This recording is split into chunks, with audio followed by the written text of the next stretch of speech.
Jadi jangan pernah banyak berandai-andai, berangan-angan. Terus kita nggak boleh punya cita-cita, boleh gitu. Ya, bagaimana kita mengungkapkan cita-cita keinginan kita dengan doa? Dengan doa.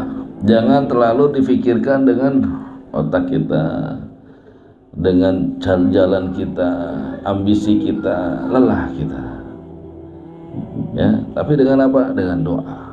Ya Allah, hamba berhajat kepadamu ya Rabb. Jika engkau ridhoi, engkau izinkan ya Allah, anugerahkan hamba motor lagi 2. Boleh tuh. Ya, itu jalan keluarnya agar kita ingat kepada alam akhirat. Tapi kalau kita berhayal, berangan-angan, berandai-andai gitu, nah ini yang bahaya nih. Ya, karena kalau sudah pakai lau, kata lau itu bahasa Arab, bahasa adanya seandainya ya, jikalau, seumpamanya, itu setan masuk. Itu setan masuk. Ya, kenapa ada kejahatan? Kenapa ada perampokan? Kenapa ada ini itu? Ya karena ada lau itu. Dia berambisi, dia pengen, dia nih bu, contoh nih, ada contoh. Misalnya ibu dapat rezeki nggak banyak, 2 juta, dapat arisan, terus mau traktir suami sama anak-anak, traktir nih, pakai mobil sampai di tempat rumah makan, bawa suami, bawa istri. Tiba-tiba begitu turun dari mobil ada pengemis. Saya nanya, yang dicari di dompet uang yang kecil recehan apa yang gede?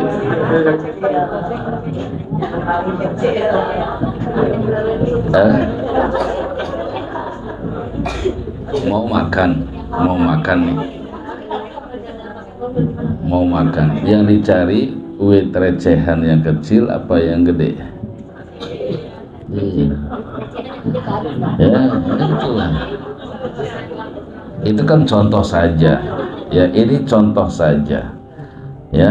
Nah, ini sekarang kehidupan kita ini lebih memikirkan yang di depan daripada yang tidak nampak akhirat. Ya, miris akidah, miris tauhidnya orang-orang kita ini sekarang miris gitu. Ya, kalau ibu mau mencerna ini pengajian malam hari ini, pikirkan ke kita ini, ya miris banget kita ini. Padahal jelas-jelas kita ini bakal melakukan perjalanan panjang alam akhirat yang tidak ada hentinya, yang butuh bekal panjang, bekal banyak. Kenapa nggak difikirkan? Kenapa kita masih memikirkan dunia yang fana, yang itu belum tentu baik buat kita, bahkan bisa jadi penyakit buat kita? Itu yang diutamakan. Miris kita ini. Ya, coba deh difikirkan, umur kita sudah 40 tahun, 50 tahun, 60 tahun. Apa yang kita bakal bawa nanti mati kita? Apa itu? Ya, apa yang bakal kita serahkan nanti saat berjumpa dengan Allah Subhanahu wa Ta'ala? Ini wajib kita fikirkan loh ibu, kalau orang cerdas itu wajib difikirkan. Wajib itu. Sudah mulai harus lebih mengutamakan akhirat daripada dunia usia-usia kita ini. Nah, karena kita ini kata Nabi bakal mati sesuai dengan keadaan kita. Kita ini mati sesuai dengan kondisi kita. Kalau kita hanya masih begitu-begitu, ya matinya begitu, udah nggak ada kebaikannya, nggak ada peningkatannya, nggak ada amal solehnya gitu. Sudah yakin kita bakal hidup setahun lagi, 2 tahun lagi, 3 tahun lagi? Belum yakin. Belum yakin. Ini kalau kita mau merenung, 1 detik saja sangat berharga buat mereka yang sudah mati di kubur itu. Kita buang-buang detik, buang-buang waktu. Memang itu tadi tuh yang saya bilang tuh, Ya, kenapa sih kita ini lupa dengan akhirat? Ya itu tadi tuh, di antara penyebab-penyebabnya. Ya, menurut Imam Ibnul Qayyim. Tapi kalau dipikir emang benar juga. Perkataan ulama emang benar juga. Ya, kita ini kalau udah kumpul sama orang udah lupa akhirat deh. Kita kalau udah masalah makanan udah lupa akhirat deh. Kita kalau udah masalah minuman udah lupa akhirat deh. Dipikir apa? Oh, akhirat kan tergampang, ini aja dulu. Yang sering begitu tuh, ngegampangin akhirat, ngeremehin akhirat gitu. Ya, kenapa? Karena nggak kelihatan akhirat. Dia butuh iman yang kuat, butuh keyakinan yang kuat buat orang mengutamakan akhirat itu. Ya, coba deh merenung sedikit gitu ya. Kalau nanti seandainya malam ini mati, kita udah punya apa gitu loh. Terus harta yang kita tinggal, yang katanya buat masa depan anak-anak, yang katanya buat masa depan kita nanti, yang katanya buat bayar kredit, yang katanya buat ini misalnya, apa itu udah pasti jadi milik kita gitu. Apa itu udah pasti gitu, jadi milik kita. Kalau malam ini kita mati, itu harta yang disimpan itu bukan milik kita lagi. Terus kita punya apa? Kerja sekian tahun ngumpulin duit, begitu mati duitnya nggak tahu siapa yang pakai. Nah, kita hidup sekian lama gitu, terus begitu kita mati nggak bisa ngerasain harta kita. Ya, yang ngerasain orang nggak tahu. Nah, kita harus cerdas. Kita harus bisa menimbang ya, mana dunia, mana akhirat, mana yang diutamakan, mana yang dinomorduakan. Itu harus mulai dari sekarang gitu. Ya, kalau kita ingat umur, umur itu harus mulai cerdas. Ya Allah, iya ya. Ya, kalau tadi contoh itu contoh sederhana, tapi buat saya itu mukul banget gitu loh. Iya juga ya, gitu loh. Ini kan sesekali, ini kan makan sesekali. Salah kalau pikiran gitu. Dunia itu bisa diulang, tapi kalau akhirat belum tentu. Gitu. Ya, kebaikan akhirat, kebaikan belum tentu. Masalah kita makan, kita minum, ada semuanya dunia. Ya, bisa. Coba lihat bagaimana Nabi Muhammad mengajarkan kita. Bu, perhatikan sini. Perhatiin sini udah. Bagaimana Nabi Muhammad? Beliau lagi makan, ada putrinya, ada menantunya, ada anaknya, ya, ada Sayyidatuna Fatimah, ada Imam Ali, ada Hasan, ada Husain. Makan enak bu, makan besar, ada daging ceritanya nih, dapat rezeki. Ya, begitu mau makan tiba-tiba diketuk, yatim alal bab, diketuk, tok. Ini ada anak yatim nih di pintu nih.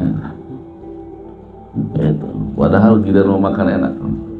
Diambil tuh daging, diambil bungkus tuh, kasihkan. Tinggal roti sama susu. Nah, begitu udah kita makan apa adanya. Ya, mungkin inilah rezeki kita. Begitu mau makan ketok pintu, miskin alal bab katanya. Ini ada orang miskin di pintu, diambilin rotinya. Tinggal apa? Tinggal susu. Itu Nabi Muhammad ngajarin kepada kita. Ya, mengutamakan akhirat dibanding dunia. Sekarang saya coba tanya lagi sekarang. Dapat rezeki 2 juta.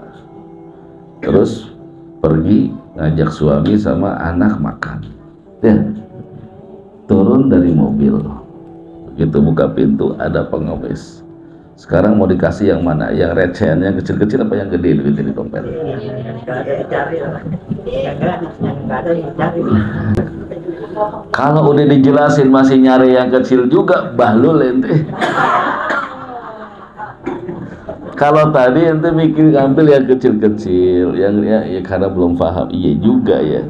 Ini udah setengah jam dijelasin masih nyari juga yang recehan juga. Allah. Ya, mulai sekarang sudah. Ya, pergi ke pasar, bawa uang 100.000, ada 50, ada 20, 22, 10.000, 5.000 satu, 2.000-an dua, 1.000-an satu, turun naik bajai ke pasar PSPT. Ya, begitu turun ada pengemis, kasih yang mana? Kasih yang mana?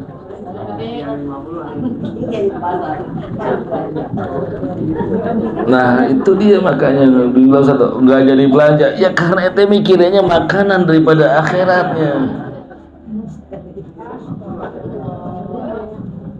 Kalau ini kita keluarkan nih sedekah, keluarkan sedekah, ini pasti digantikan oleh Allah. Tinggal keyakinannya kita aja.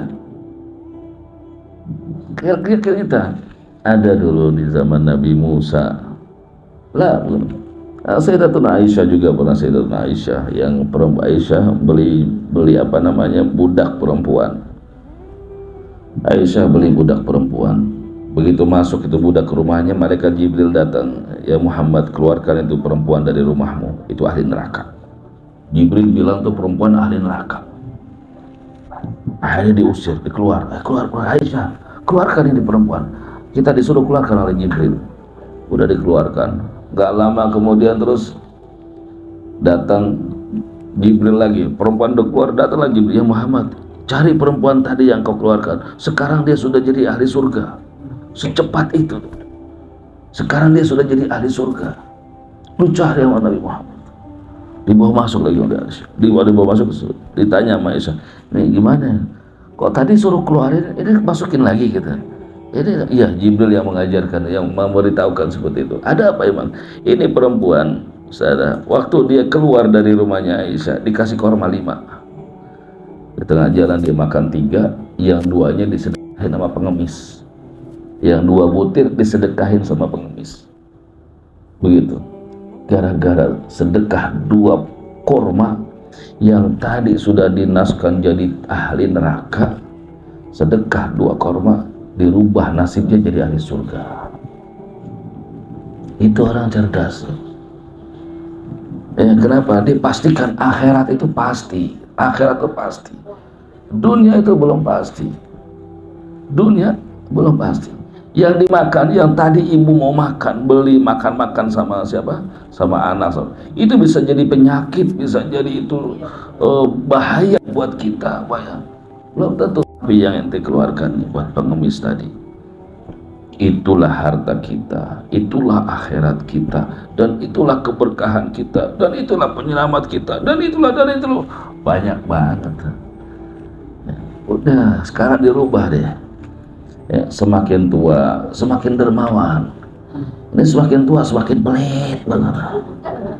Kenapa ya? Buat mati. Semakin tua semakin kita kesini semakin kita mikirin akhirat. Sudah ya, pastikan bahwa semuanya itu yang buat akhirat itu pasti dilipat gandakan oleh Allah, dan itu pasti baik, dan itulah orang cerdas, itu orang pintar ya. Nah inilah ilmu, bagaimana Rasulullah mengajarkan, bagaimana. Ada lagi Nabi Isa adalah Nabi Daud pernah kedatangan malaikat Israel. Nabi Daud kedatangan malaikat Israel. Dia bilang, ya Daud, ini anak muda ini umurnya 6 hari lagi mati. Kata siapa? Malaikat Israel. Malaikat Israel nggak mungkin bohong dong, malaikat. Ya udah, hari pertama dilihat, dikoreksi, jangan sampai berdosa, ditanya terus, ente hari ini berdosa enggak? Ibadah. Hari kedua, hari ketiga, hari keempat ditanya lagi, ente hari ini ibadah, berbuat dosa tidak? Hari kelima, hari keenam, ini hari ini mati nih. Yuk dilihatin terus Nabi Daud, jangan sampai nih orang, nih murid ini, pengikutnya ini berbuat dosa. Gitu. Sampai malam, sampai besoknya masih hidup. sampai 6 bulan hidup tuh, ya panjang umurnya. Akhirnya Nabi Israel datang, ditanya sama Nabi Daud, ya Israel, ente katanya ini anak muda nih, umatku ini bakal mati 6 hari, ini udah 6 bulan gak mati-mati kan, panjang umurnya. Dia bilang apa? Iya Daud, hari ke-6 aneh datang, disuruh Allah untuk mencabut nyawanya. Di perjalanan aneh mau nyabut nyawa ini anak, gak taunya ini anak sedekah sama fakir miskin, dan orang miskin itu berkata, ya Allah panjangkan umur anak muda ini ya Rabb. Sedekah, gara-gara sedekah panjang umurnya, gara-gara sedekah jauh dari neraka gitu. Terus masih mikir gitu kalau sedekah. Masih mikir. Oh, jangan sudah ya, maksud dahulukan urusan akhirat. Akhirat ini kalau kita nggak yang paksain, kalau kita nggak yang programin, kita bakal rugi, bakal sengsara. Kalau rezeki bukan kita yang ngurus, makanan bukan kita yang ngurus, itu udah ada Allah yang ngurusin. Nggak usah mikirin itu. Ini besok mau makan apa? Nggak ada yang tahu kan besok.